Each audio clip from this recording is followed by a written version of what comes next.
उर्दू में कलामे मौजू जो होता है वो कहलाएगा नज़्म, और गैर मौजू जो कलाम होगा वो कहलाएगा नसर। इसके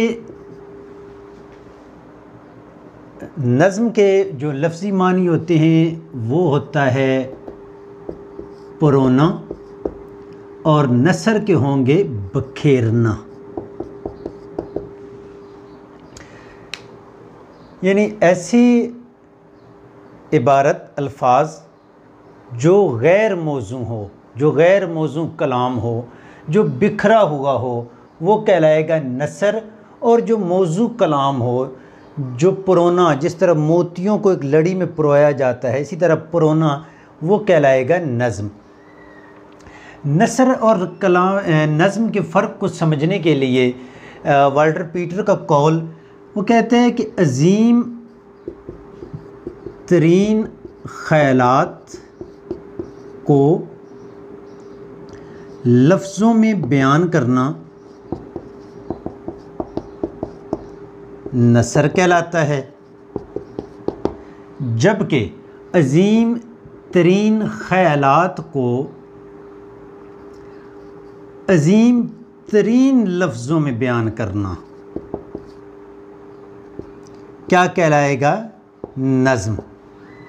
फ़र्क समझ आ गया? वाल्टर पीटर कहता है कि अजीम तरीन जो ख़यालात हैं उन्हें नसर में लिख देना, गैर मौजू कलामे गैर मौजू बखेर के वो लफ्ज़ों में बयान करना नसर कहलाता है, जबकि कहते हैं कि अजीम तरीन ख़यालात जो होते हैं उनको अजीम तरीन लफ्ज़ों में बयान करना नज़्म है। तो नसर और नज़्म का फ़र्क समझ आ गया। उर्दू में बेशबहा ज़ख़ीरा नसर का मौजूद है, जो नावल की सूरत में है, उसके बाद दास्तान की सूरत में है, ड्रामे की सूरत में है, नावलट की सूरत में है, अफसाने की सूरत में है, आगे मज़ीद कालम आ गए, मज़मून हो गए, इंशाइये हो गए, ये सारी चीज़ें जो हैं वो गैर मौजू कलाम वो कहलाएगा नसर।